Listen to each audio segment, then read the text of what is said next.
என் அப்பனே கணேசா, குரு பிரம்மா குரு விஷ்ணு குருதேவோ மகேஸ்வரா, குரு சாட்சாத் பரபிரம்மம் தஸ்மை ஸ்ரீ குருவே நமக. ஜெய ஜெய சங்கர ஹரஹர சங்கர, ஹரஹர சங்கர ஜெய ஜெய சங்கர, காஞ்சி சங்கர காமாட்சி சங்கர. ஆதிசங்கரர் ரா கணபதி எழுதிய ஆதிசங்கரர் சொல்கிறேன். இன்னைக்கு போன வாரம் முடிச்சிருந்தேன். குணவாளன் உள்ள ஒரே மகனை பெற்றெடுப்பீர் அப்படின்னு சொன்னார் சிவலிங்கம். அதோடு முடிச்சிருந்தேன். இன்னைக்கு தான் அவளுக்கு பிள்ளையா பிறக்க போறேன்னு ஈசன் சொல்லவே இல்லை. ஈசனுக்கு மனுஷ உறவுகளை எளிமையோடு அனுபவிக்கணும்னு ஆசைப்பட்டார். காரணம் இருந்தாலும் கண்ணன் யசோதைக்கு அப்பப்போது தன்னோட தெய்வீகம் காட்டி மறைஞ்சது போல சிவகுரு விஷயத்திலையும் செய்ய எண்ணினார் ஈசன். ஆர்யாவின் விவேகத்தை கொஞ்சம் குறைஞ்சதுமே கூட தாய் மகன் பாசம் இனிமையை காட்ட எண்ணினார். தம்பதிகள் 2 பேரும் காலடி திரும்பியாச்சு, பஜனை முடிச்சாச்சு இல்லையா. ஆற்றுல சமாராதனை பண்ணணும். சமாராதனை பண்ண எண்ணினா எல்லாரையும் கூப்பிட்டுருந்தா. சமாராதனை நல்லபடியாக முடிஞ்சுது. எல்லாருக்கும் சாப்பாடு போட்டா. எல்லாரும் ஆசீர்வாதம் பண்ணிட்டு போனா. கடைசியில் ஆரியாம்பாள் சாப்பிட உட்காந்தா. ஆரியாம்பாளுக்கு மனசில் சந்தோஷம். பகவானை நினச்சிக்கிட்டே பிரசாதத்தை சாப்பிட்டா. அதே நிமிஷம் பரம்பொருள் என்னும் பேரொளி அவள் வயத்திலையும் நிறைஞ்சுடுத்து. எதுலேயுமே கட்டுப்படாத அகண்ட அனந்தன் பக்தர்களோட மனசில் மட்டும் இல்லை, ஆரியாம்பியோட உதரத்திலையும் கட்டுப்பட்டு 10 மாதம் குடியிருக்க தயாராயிட்டார். பவனோயை போக்கி ஞானமாக பெரும் பலத்தை கொடுக்கும் பவனமாயிற்றே. ஆரியா கொஞ்சம் கூட பலகீனம் இல்லாமல் அந்த தேஜஸை காத்து வந்தால் 10 திங்கள். நந்தன வருஷம். ஈஸ்வரன் பிறவி எடுக்க நல்ல வருஷம்தான். வசந்தம் போல பிறவி பலன் எதிர்பார்க்காம மக்களுக்கு இதம் அளிப்பவர்கள் யாரு? ஜீவன் முக்தர்கள். ஈசனோ ஜீவன் முக்தரா பிறக்க ஆசைப்பட்டார். ஞான பண்டிதனுக்கு உகந்த வைகாச மாதம். அதுக்கு மாதவி மாதம்னு ஒரு பேர் உண்டு. மாதவினாக்கா மல்லிகை அப்படின்னு பேர். பகவானுக்கு உகந்த சுக்லபக்ஷம். ஆக்கல், காத்தல், அடித்தல், மறைதல், அருளுதல் 5 தொழிலையும் புரியும்.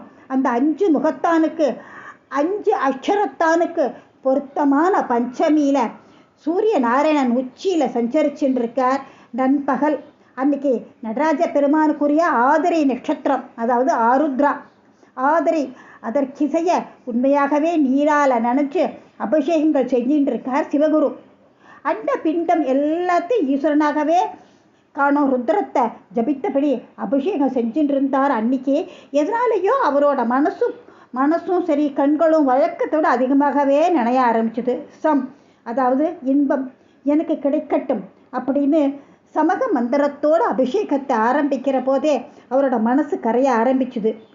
எனக்கு தேவையான சந்தோஷம் பிள்ளை பேர் தானே. அந்த சம்மை செய்யும் சங்கரன் இன்னைக்கு பரப்பானா அப்படின்னு குழம்பேண்டே அபிஷேகத்தை தொடர்ந்தார் சிவகுரு. இகபர இன்பங்கள் நீயே, அந்த இன்பத்தை கொடுக்கும் சங்கரனும் நீயேன்னு தன்னை மறந்த மந்திரங்களை சொல்லிண்டே அபிஷேகம் பண்ணிட்டு இருந்தார். அந்த சமயத்தில் ஒரு ஆண் குழந்தையை பெற்றெடுத்தாள் ஆரியாம்பாள். சிவகுரு ஆத்திரேய கோத்திரத்தவர். முத்தொழில் புரியும் மும்மூர்த்தியும் தத்தாத்திரேயாக பெற்றெடுத்த அத்திரி மகரிஷியின் வழி தோன்றவராக இவரையே 5 தொழில் செய்கிற சிவசக்தி அவதாரமாக சங்கரர் பிதாவாக தேர்வு செய்தது சரிதானே? கொடுத்து வைத்தவர்கள் இந்த தம்பதிகள். ஆனந்த பரவசம் அடைஞ்சா. குழந்தைய பார்க்க வந்தவா பல பேர் சாதுக்கள் தான். அவர்கள் ரொம்ப சந்தோஷமாக இருந்தா. அவள் குழந்தைய பார்க்க வரல, ஆண் பெண் என்ற பேதமுற்ற மூலப்பொருளை அவதரிச்சிருக்கு இல்லையா அப்படிங்கிறது அவளுக்கு தெரிஞ்சது. அந்த குழந்தையத்தான் பார்க்க வந்தா. பளிங்கு வண்ண மேனியில் உலகத்துக்கு இன்பம் உண்டாக்க சங்கரனின் உருவமே பிரதிபலிக்க கண்டார்கள் அவர்கள். ஆத்ம தத்துவத்தை கைப்பிடிக்குள் வைத்திருப்பதே போல மூடியிருக்கும் அந்த குஞ்சு விரல்களை நீக்கி கரதளத்தில் உள்ள சுவடி ஜபமாலி ஆகிய ரேகைகள் எல்லாம் பார்த்து சந்தோஷப்பட்டா. கண்டத்தில் உள்ள கருப்பு மச்சத்தில் விஷமுண்ட அந்த நெஞ்சனின் நினைவு வந்தது. காலனை உரைத்த போது உண்டான அடையாளம் எல்லாம் அவளுக்கு தெரிஞ்சுது. குழந்தையோட மேனியெல்லாம் ஆனந்த ரசம் கொப்பளிக்கும். இந்த குழந்தைக்கு சங்கரன் அப்படின்னு பேர் வைக்க சொன்னான்.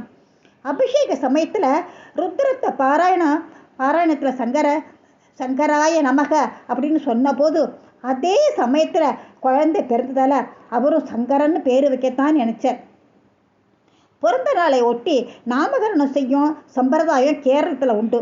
சங்கரன் பிறந்த சுப முகூர்த்தத்தில் காலடியில் என்னாச்சு, சுழலெங்கும் சுபம் சூழ்ந்தது. ஆலவாய்ப்புழை கரையில் பூத்திருந்த பல பல பூக்கள்லாம் மலர்கள்லாம் பலபலன்னு பிரவாகத்தில் உதிர்ந்தது.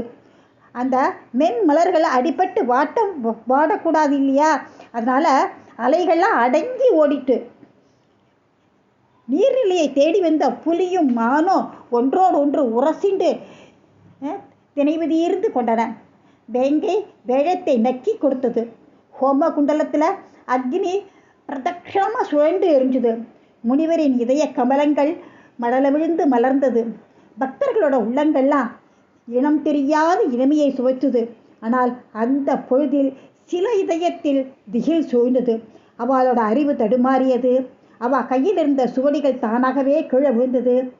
இவதான் பிற்காலத்தில் சங்கர ஜெயந்திக்கே காரணமாக இருக்க போகிறாங்கிறத அதை அடுத்த வாரம் பார்க்கலாமா?